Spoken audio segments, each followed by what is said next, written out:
Before we start the film, don't forget to subscribe to the channel and like the video to support us and encourage us to post more videos.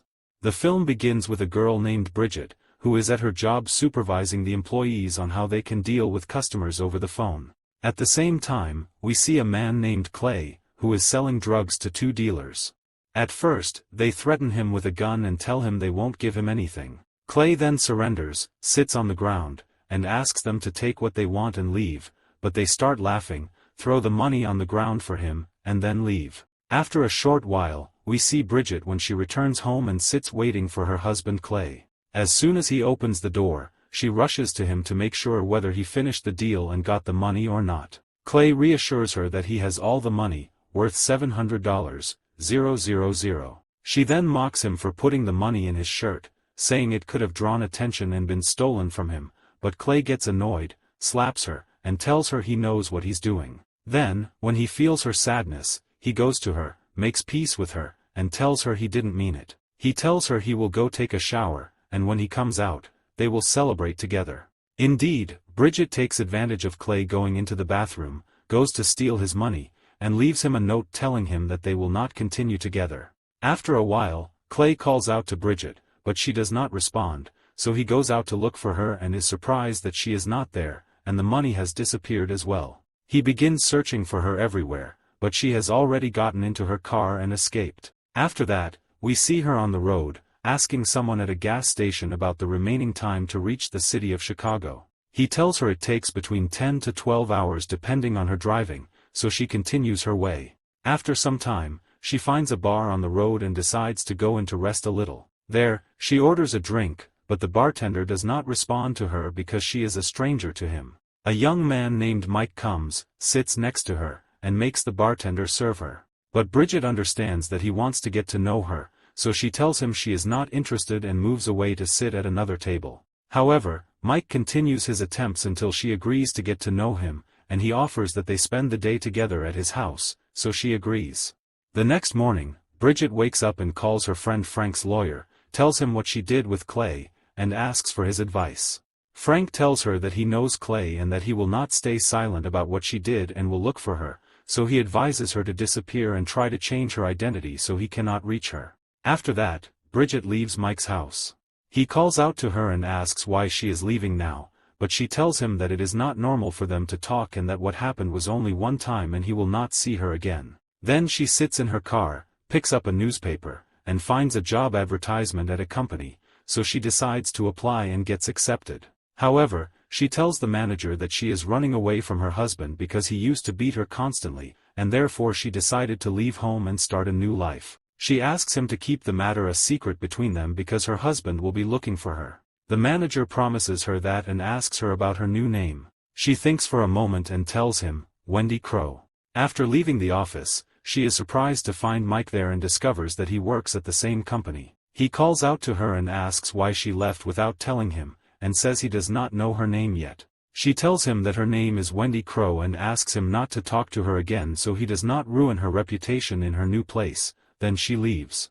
The next day, she goes to work and receives a call from Frank telling her that Clay is chasing him and has gone to his office asking about her. She asks him to stall him as much as possible, but Frank tells her that Clay will not stop until he finds her. So he asks her not to tell him her address or workplace address so he will not be forced to reveal any information under pressure. He also advises her to call Clay, trick him, and offer him the money in exchange for leaving her, but he warns her not to prolong the call so he cannot trace her. She assures him that she knows Clay very well and that he is not that skilled. After that, she calls Clay and tells him that she will give him her number on the condition that he calls her from a public phone in the street, then quickly hangs up. After that, she goes to a bar near her home and meets Mike again.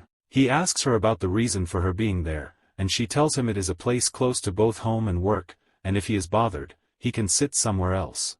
But he tells her that he is happy to see her again and starts getting to know her more. This time, she allows him to get closer to her, and they spend the day together at his house and grow closer. The next morning, Bridget calls Clay and gives him the number so he can call her, while emphasizing that he must use a public phone, then hangs up.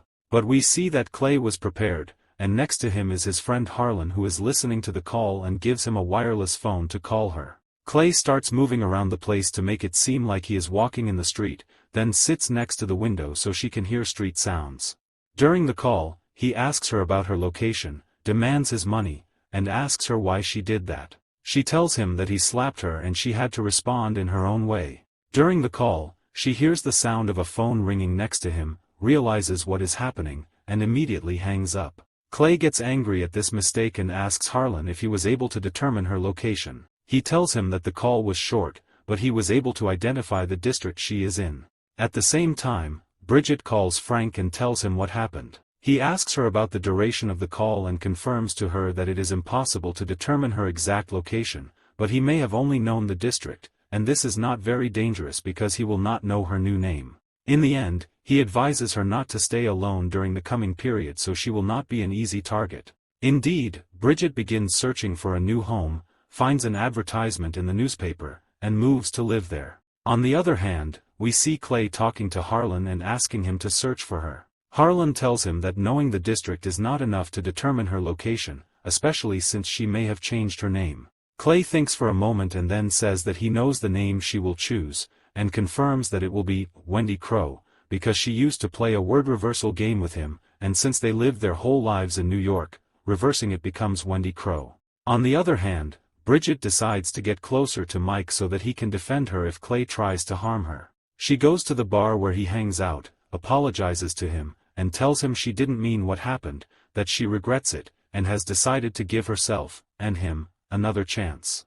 Mike is happy, and he starts talking to her about his previous job, where he was essentially a private investigator. This allowed him to meet many people, including men who cheated on their wives without being exposed until after their deaths, due to their credit cards being used under different names.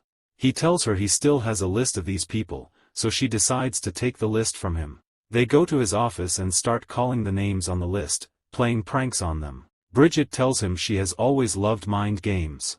After that, they go to Mike's house, spend the day together, and stay the night. The next morning, she tells him about a man named Lance, saying she knows him and knows that he cheats on his wife and deceives young women. She claims she wants to get rid of him because his wife asked her to do so, and in return, they would receive a large sum of money. But Mike gets upset and tells her he is willing to do anything for her except murder. She starts accusing him of not loving her and of deceiving her, but he doesn't react and tells her he has important things to take care of and leaves. Shortly after, Bridget goes out and is surprised to find Harlan sitting in her car holding a gun, ordering her to drive. She asks how he found her, and he tells her it's his job. He knows how to track people, and no one has ever escaped him before. He then asks about Clay's money and whether she has spent any of it. She tells him she spent a small amount and still has the rest and will return it. She keeps talking to him, trying to buy time. Meanwhile, she fastens her seatbelt while he's distracted, and she starts driving at a very high speed until she crashes into a wall. Because he wasn't wearing a seatbelt, he is thrown forward, hits the windshield, and dies, while her airbag deploys and she remains unharmed. At the hospital, when an officer asks her what happened, she tells him that he was her husband's friend who used to abuse her, and that he came to hurt her. She says she was driving while extremely nervous, which caused the accident. The investigator reassures her not to worry and tells her he got what he deserved. At that moment, Mike arrives to check on her and apologizes for leaving earlier, but she calls him a coward, tells him he doesn't deserve her, and asks him to leave and never see her again.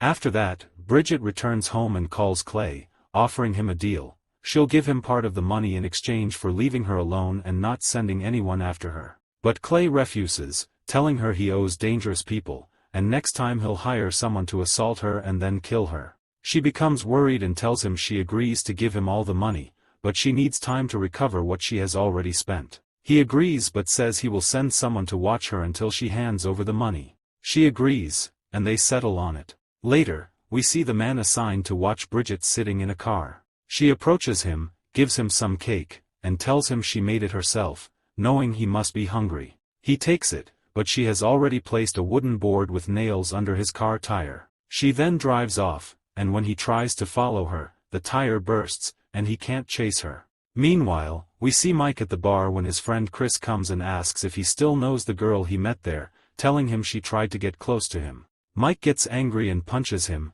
realizing that he loves Bridget and can't let her go. The next day, Mike goes to Bridget's house and tells her he loves her and wants to be with her, but she calls him a coward and says he doesn't deserve her. He keeps trying and insists that he knows she loves him too, but she throws him out, saying they can't be together. He leaves, sad and thinking about her words.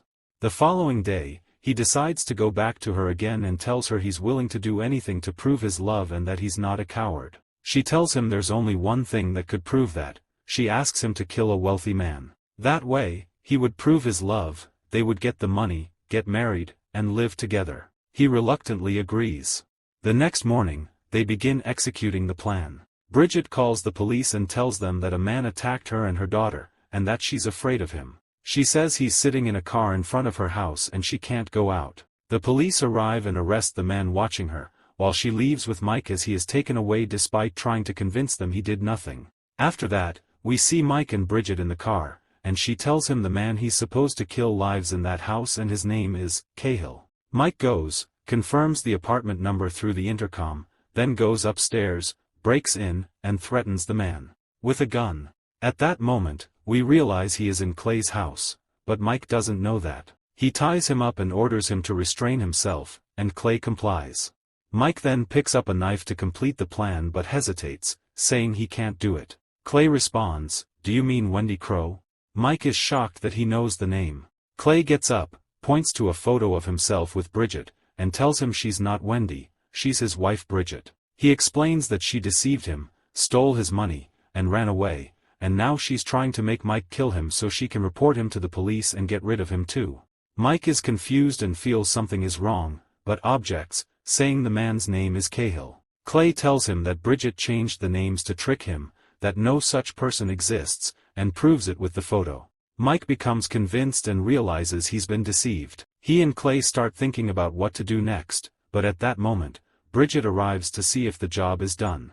When she finds Clay still alive, she mocks Mike and calls him a coward. She then approaches Clay and sprays a large amount of poison into his mouth, causing him to collapse and die. After that, she provokes Mike and tells him she met his ex-wife Trish and learned they separated because he wasn't a real man in her eyes.